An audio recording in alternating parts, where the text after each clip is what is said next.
Hello and welcome back to Suspended Fanimation. I'm your host, Dennis Bithoulkas, and it's time for The Falcon and the Winter Soldier, Season 1, Episode 2, The Star-Spangled Man. Welcome, everybody. Let me take care of some business first, and we'll get down to it. If you like what you see here, like, share, and subscribe. If you're still on the fence about subscribing, take a look at the video that pops up at the very end here. Basically, what YouTube does, takes the algorithms of all the stuff you've been watching and tries to match it as best as possible to one of the videos, my vast video library, and pops it up there just for you. And if you like what you see up there, hit that subscribe button down there and the like and the share button as well. Also, if you want to know when we'll be on live again next, you can hit that bell down below. It's a 50-50 chance of YouTube actually notifying you. Best thing to do is go to suspendedfanimation.com. Take a look at the schedule I have up there. And I also have all the links to my social media. So Twitter, Instagram, Patreon. No tier set up on the Patreon. I'm waiting until I hit 1,000 subscribers, which I'm getting very close. And once I hit 1,000 subscribers, then I'll actually place out the tiers and there'll be stuff there for you guys and all that kind of stuff. Also, I have the links to this YouTube channel, my Facebook page, a Facebook group page where you guys can post stuff and chat amongst yourselves. All right. Penn says, I can't believe how much different Wyatt looks in this. He doesn't even look like the same guy from Lodge 49. Yeah, that's because he's in shape, is what it is. He's not the saggy stoner that he was in Lodge 49. So, before we get started, spoiler alert, I am going to spoil the episode. If you have not seen the episode, go and watch it. Then you can come on back, and this will be a video. You can comment down below in the comment section. Yeah. All right. Yeah. Okay. All right. Holy fuck balls. That's all I can say. This is a good episode. This is a really good episode. And I'm going to tell you why, because there actually is some stuff that connects to the comics that they briefly kind of just touch on, they land on, and they're being very subtle about this. So this whole series, like I said, I've said in other podcasts I've done here that it was going to touch on racism and especially racism in America. And it's being very subtle about it and kind of coming around in a roundabout way. But I understand why they have to do it, because there's going to be a whole group of people that gets up in arms about this once what happens at the end here. And yeah, the White Panther line was really good. It's actually the White Wolf.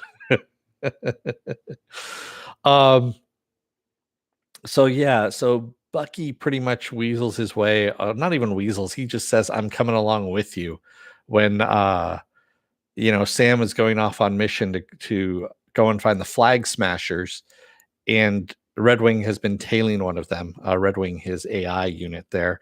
And so he's going off, and Bucky comes with him, and Bucky's pissed because Bucky's like, why the fuck did you give up the shield? Why did you give up the shield? It wasn't what Steve wanted. Steve wanted you to take up the mantle. Why didn't you take up the mantle? And he's not getting it through his head. He really isn't. That there is a whole bunch of racist connotation that is going to hit Sam if he takes up the shield. And there's a weight on his shoulders, not just the shield and becoming Captain America, but the social implications and just because of the color of his skin, really, is what it is. And it's a whole different ball game for Sam versus Bucky, who's white. I mean, that's what it boils down to. And it's danced around in this episode quite a bit. And yeah, so basically in the therapy session where Dr. Rayner makes them go through couples therapy in that brief couple of minutes, and Sam dances around that whole question of, why did you give up the shield? Why did you do it? And he just basically doesn't say that the nation was not ready, the world was not ready for a black Captain America. That's pretty much what he was trying to tell Bucky in a roundabout way. And yeah, it's kind of one of those things that it's pretty powerful. And Bucky ends up bringing him to see Isaiah Bradley. And Isaiah Bradley is actually from the comics. There is a comic that came out called Red, Blue, and Black is what it's called, and it's a 7-issue comic, if you will, and it takes place in 1942, and it's akin to the Tuskegee experiments that happened, only with the super soldier serum, and it's one of the best, if not saddest, Captain America stories that doesn't involve Cap, really, and it involves Isaiah Bradley. So we get to meet Isaiah Bradley, who, of course, is played by the great Carl Lumbly. And it's touched on briefly that, yes, he was given the super soldier serum and fought in the Korean War in the 50s and actually fought Bucky and ripped off his arm, ripped off his metal arm. And because he was killing all kinds of soldiers on the peninsula, working for the Russians, of course. And yeah, and then of course he was jailed for 30 years for his as part of his reward for being Captain America. So yeah, it's going to deal with racism, and a lot of people aren't going to like this, and I'm just going to say tough right now because that's the way it is. What are you saying here? Raymond says, yeah, I don't get how he can make a White Panther joke that gets mad, but gets mad when a kid calls him Black Falcon. That he was just trying to get under, Bucky's skin. But yeah, I can see what you mean there, Raymond. I did like that whole thing though, where the kid is calling him Black Falcon, and he goes, "Why? Because I'm black?" And he goes, "Well, yeah, kind of." And he goes, "What? So should I call you Black Kid then?" And the kid kind of was like, "Fuck," And yeah, I kind of like that. Just it was maybe a 5-6 second exchange, but we get this. DC is famous for actually, you got Black Lightning, you've got um they have a couple of different characters that are named Black just because the character happens to be black, and I've always had a problem with that as well. I mean, fuck, why do you need to call him that, um it- yeah, but anyway, yeah. um Joker says, "Have you seen the Disney Ups internet art comparisons from Ed Answer's character to the new Captain America?" I have not. No. Um, yeah, Black. Oh no, Black Adam is actually ADAM. By the way, is that's the character's not black, which I'm kind of surprised. That was one of the DC, few that the character's named Black Adam, but he isn't black. So go figure. That's the one that Dwayne Johnson's going to be playing.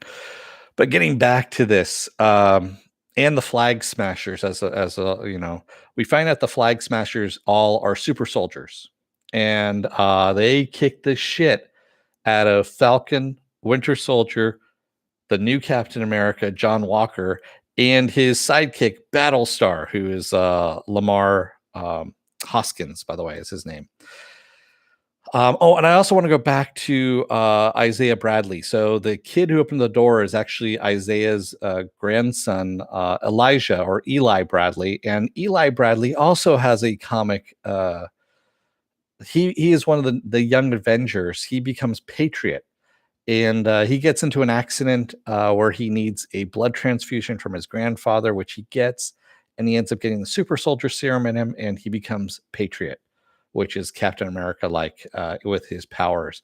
So we have now gotten 4 young Avengers that we have set up so far. So we have Cassie Lang, of course, that came up in Infinity War or Endgame, excuse me. We have the twins from WandaVision, and then of course we have now Eli Bradley, Patriot. So we are setting up young Avengers as we're going through all of this as well. So there's, like I said, there is a lot of different breadcrumbs along this trail, and Marvel is not taking it easy on anybody at this point. They are not taking it easy on the casual fan. They are not even taking it easy on the comic book initiated. They are really not taking it easy on anybody. They're just doing their story, and they're going, you know what? Do the fucking research. You have access to Google. Do it, is what they're doing. Does the serum extend vitality? Yes, it does. Raymond, it actually slows aging. So in the comic, um, Isaiah Bradley was actually, he either had stopped aging or he had slowed down his aging. And it was the same thing for Ultimate Comics or Ultimate Universe Nick Fury, which is what Sam Jackson is based on. They actually drew him as Sam Jackson in the comics anyway. He was actually experimented on in the 40s, the whole super soldier serum. And that's why he is alive till today, is because he is either aging slowly or has stopped aging completely. That's because of the serum that's in him. Whereas it's kind of funny that Steve Rogers has aged because he went back in time and then aged, and it just, yeah, I don't know. That was kind of a weird thing that.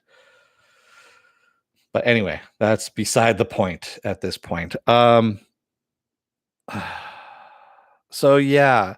So what ends up happening is that John Walker, the new Captain America, is trying to work with Falcon and Winter Soldier. They want nothing to do with him because he's taken the shield. And they decide that, you know what, you need to follow a certain set of rules. We do not. We're free agents. We can do whatever we want. And that's when John Walker pretty much threatens them and says, if you get in my way, I am going to take you down, kind of thing. And they're like, yeah, whatever, dude. See ya. And they're decide that they're going to go see Zemo, because Zemo is the one that knows the most about super soldiers besides them at this point. And they, of course, are going to go over and see what's going on with Zemo.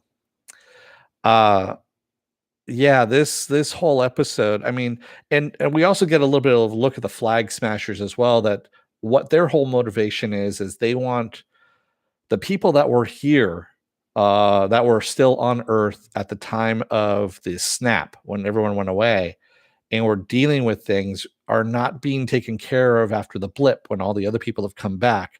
So there's a group called the Global Repatriation Council, or GRC, excuse me, that are helping all the people that have come back from the blip. But they're not helping any of the people that are already here still, and they're not.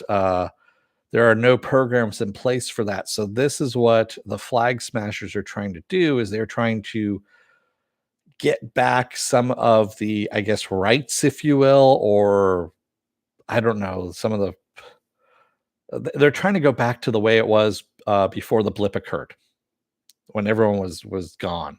So I don't know if this means that they're going to do try and kill a lot of people or what's going to happen, but there are a lot of people looking at them as Robin Hoods in a way, and in part, the head of this group, who is Carly Morgenthau, is her name, and she's getting death threats on her phone by someone we pretty much all we've heard about is called the power broker. We don't know who the power broker is. All we know is the power broker is after them and is trying to kill them as well and stop them. And they keep stealing serum. I don't know if they're stealing serum or if they're taking serum. We still don't know enough about the Flag Smashers as of yet, but we're getting there. So that's where we're at. And I can almost guarantee you that John Walker, because of all the pressures of being Captain America, is going to take that super soldier serum at one point, and it's probably going to interact badly with whatever else he's taking in order to cope as being Captain America. And you're going to get a psychotic Captain America, is what you're going to get out of all of this. So, especially if we follow the comic line, that's where we're going at this point. So yeah, good stuff. This is, like I said, there's comic stuff mixed in, but there's new stuff mixed in too. This is good writing, by the way, to deal with. You have, okay, so say you have 7 billion people in the world and half of them go for 5 years, right? So you have 3.5 billion people disappear. And the ecology, of course, of the planet changes. It's actually more than that, because you also have, it was half of whatever was living on the planet had disappeared. So that includes, animals, plants, whatever, gone. And that was what Thanos' plan was. Well, you bring it all back, and how are people going to deal with this? I mean, it's resources are not set up for this. Housing is not set up for this at this point because of the 5 year. I mean, sure, there's probably still infrastructure left, but yeah, it's just the overwhelming thought of all of that. And that's what they're kind of dealing with a little bit in both WandaVision and now in the Falcon and Winter Soldier as well. And that is good writing. It really is. Yeah. Opposite of Gamera's planet. What do you mean? Because her planet got wiped out completely by Thanos. He went in and just killed everybody. He killed half of them. I mean, with Thanos' snap, he took out. Yeah, yeah, it's overpopulated now at this point.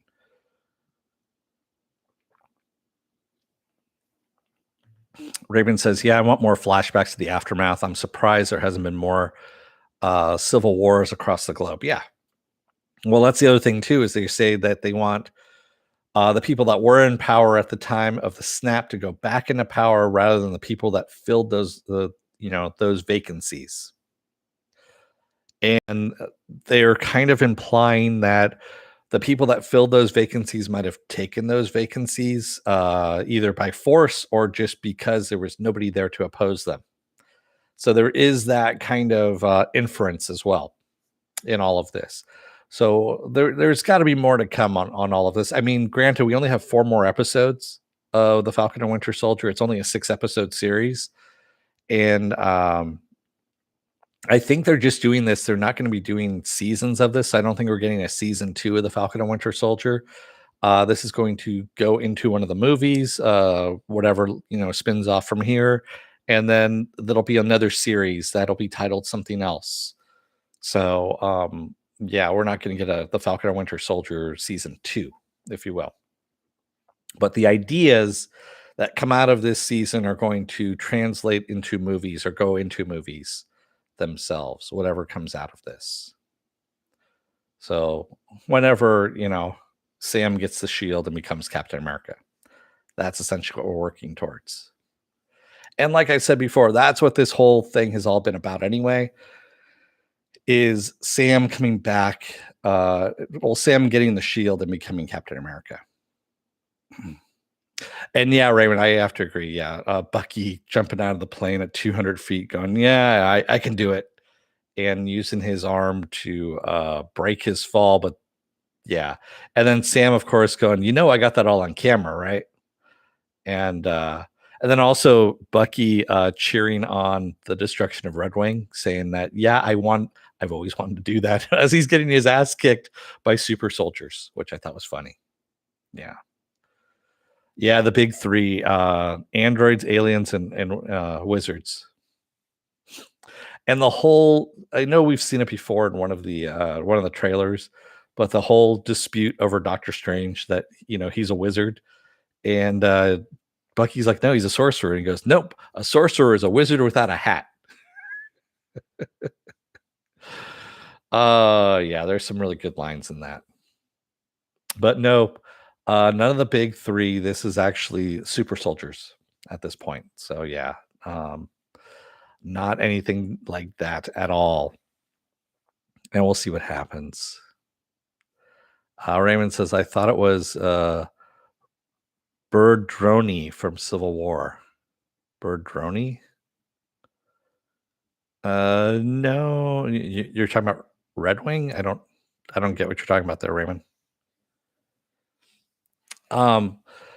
So yeah, there's a lot of good stuff in here, and I really do hope that with the introduction of Elijah, or Isaiah, excuse me, Isaiah Bradley, that we even get a mini series of, uh, red, blue, and black, because it's a pretty brutal series. I'll say this right now. It's the best Marvel series, but it is the most devastating Marvel series as well, and it's so well written.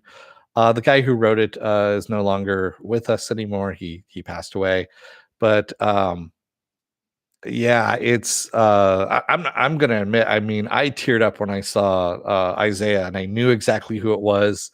And yeah, it's one of those stories that sticks with you.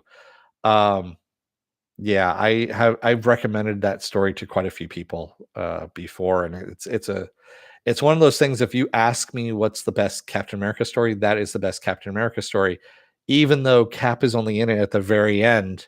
But it is the best Captain America story because it does involve him, but it doesn't at the same time. It's hard to explain unless you read it. Yeah. So do yourself a favor, go on and read it. And also, like I said, played by the great Carl Lumbly, Mantis himself. He'll always be Mantis to me, which is a great Fox series. Yeah. So looking forward to next week, of course, too.